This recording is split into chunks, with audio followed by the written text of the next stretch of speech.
Hello, Dr. Dago. This is Naomi. I'm turning in my um video for our Media One assignment. So the first article that I chose is named is called "The Idea Couple Configuration According to an Expert." I found it in the health relationship section of CNN website. The article was written by Ian Kenner. He's a licensed marriage and family therapist. He completed an interview of Dr. Sarah Nasser Sadin, who has a doctorate in social psychology and has a focus on sexuality and relationships in her private practice. Um, the article represents all people as wanting to find the other half, um, and wanting saying that everybody wants a lifelong partner.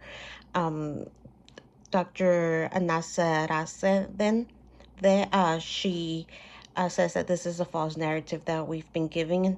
Um, the there's two sets of couples that we fall under. We're either the submerged couple or we are the emergent couple. So media reflects the submerged couples as having their lost their identity, and they have low levels of autonomy. The article describes this as half a couple, which have less developed sense of self. This is a contemporary couple, which is most couples today. They believe in a strict balance of everything is 50-50. So the emergent couple, which is going to be the ideal couple, uh, are centered around fairness, and that's what most of their fights are about, is what is fair, even though they won't divide things. Some things won't be 50-50. It's just uh, the fairness of what they're doing or what they're talking about.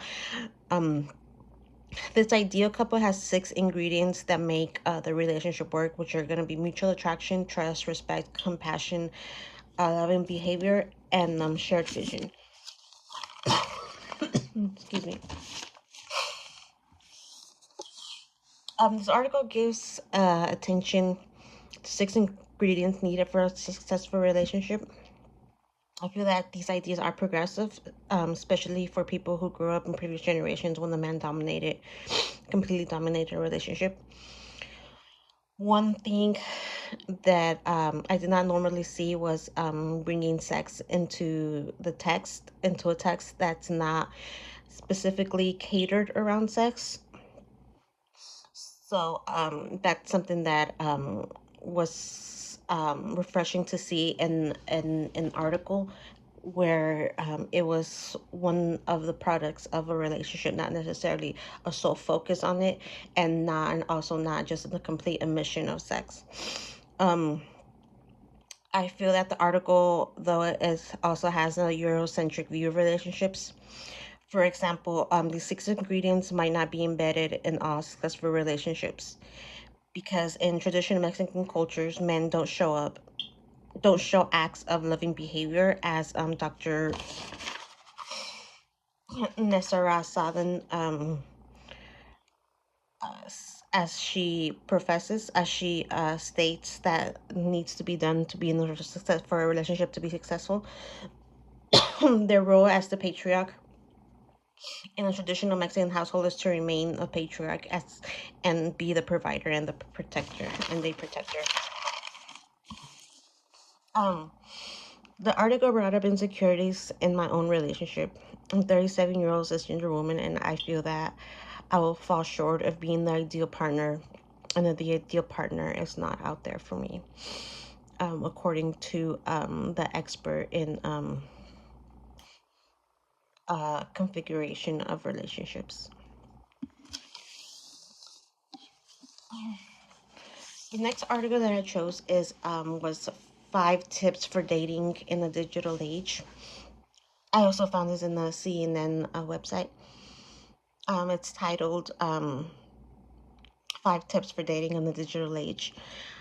Um, I chose to explore how this author, Andrea Kane, describes dating in more technological times. This article represents people as having an innate desire to love and be loved. The article describes part of our brains that are wired to release dopamine during love, or we feel we're in love, or when we are in love.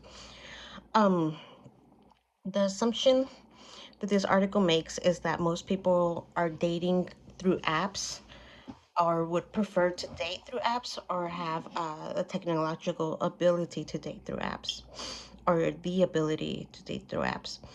Media resources The media resource reflects the experience for the technological age as not knowing, wanting, or possibly not having time to find dating partners outside of apps. The article perpetuates biases by implying that Gen Z and millennials only adhere to digital dating. The article gives simple advice which I feel a person could derive on their own, not necessarily needing it from this article on CNN. The article seems to imply that these tips are not obvious to people, um, or not overtly obvious. I believe that the article could be seen as ageist also, due to it not mentioning a generation before millennials. I also feel that the article could be beneficial to older populations, um, because their main access of dating would be right now through dating apps. Uh, and because the article states that the need for love has not changed, but the way we pursue romance has. The article made me think of the polyvagal theory. It reminded me of our bodies being wired to survive. So that was something that was interesting to me, was how she spoke about the 4 different areas of her brain, and how the need for love, or where love is seen in the brain as a neurological function, is right next to very very basic human needs, like desire, or like being hungry, anything of that nature, anything that's very basic human, that is basic human needs. We have love like right next to it. So it did remind me of the polyvagal theory. It seems though as though she was saying that love is also something we need to survive as humans. The next media source that I chose is a blog by Karen Koenig. Um, she writes a blog about relationships online. It's called Relationships. Koenig describes relationships as having to assess 4 areas for success, which is going to be values, lifestyles, personalities, and interests. She theorizes that the relationship will be disastrous if people are opposite. The ideology of this article is that relationships are only for 2 people, though. So nothing mentioned about anonymous relationships. Nothing like that is mentioned. The experience reflected in this media is that people in relationships must be more alike than different for the relationship to work. She also expresses that lifestyles preferences cannot be the lifestyle preferences cannot be too far away either from each person in the relationship, each person in each one each either of the people in the couple. I feel that this article can be beneficial to people because it's not heavily based on research and comes from a more genuine observation. The article can also is also might be non-beneficial due to it being heavily based due to it not being heavily based on research data, this article is only the opinion of one person, which could negatively influence someone from a different culture. The article, same as the first, elicited negative emotions for me. I thought about how my love life has been futile and my peak years are now over. It makes me wonder if I'll always remain alone. And this is what I meant when I feel that the article could have like negative connotations for some people,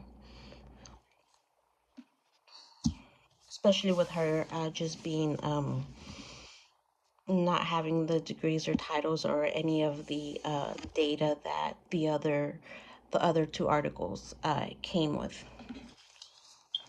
So the fourth article that I chose is called "How to Deal with Toxic Family Relationships."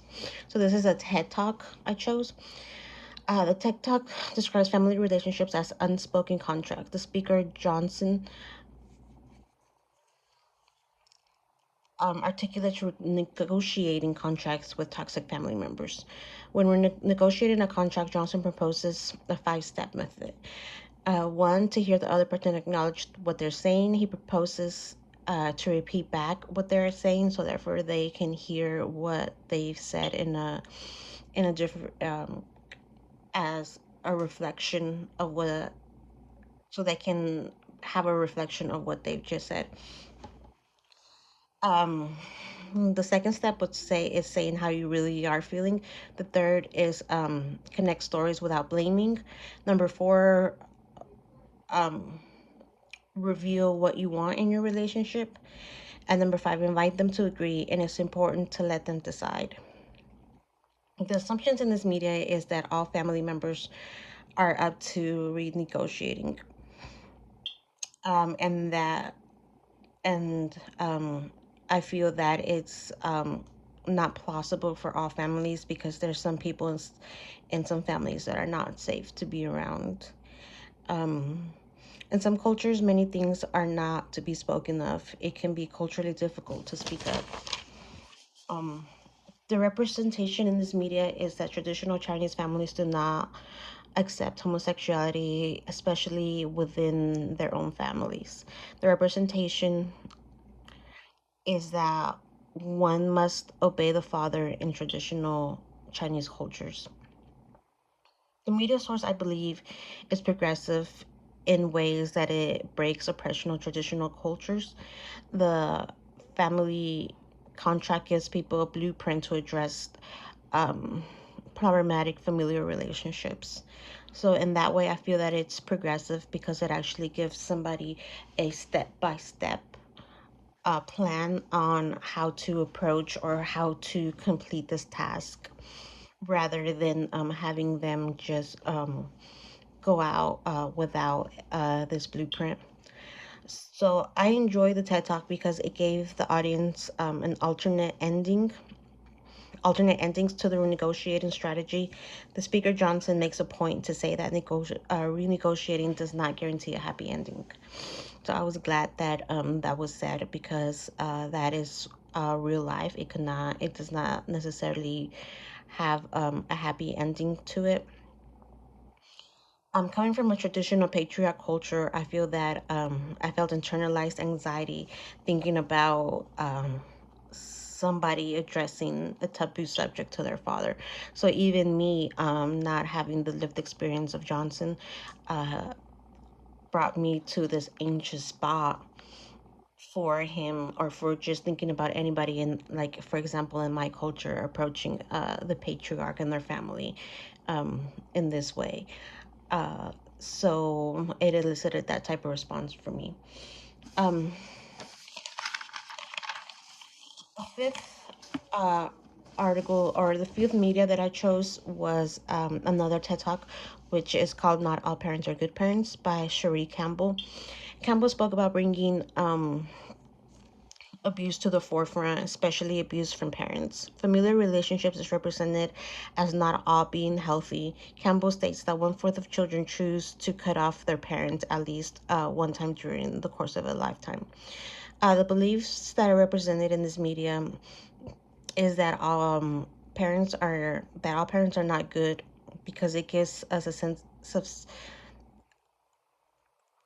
the belief that is represented in this media is that we want all parents to be thought of as good parents because it gives us a sense of security, and we want to protect the holiness of parents. The media reflects the experience as parents being powerful against children and represents parents as not having any consequences even when abuse is overt. The speaker also gives insight to other countries where even verbal abuse is punishable by law. I believe that this media is beneficial to an audience because it brings abuse to the forefront. The speaker talks about all types of abuse, even microaggressions as forms of abuse. I feel that this gives children power, but also adults who were abused as children. I feel that having adults break cyclical abuse empowers children. A reaction that I felt from this media was something very personal when the speaker said, when Campbell said, the abuse you endured was real. The abuse I endured was something not to be spoken of. And even as an adult, I'm still told that it was imagined.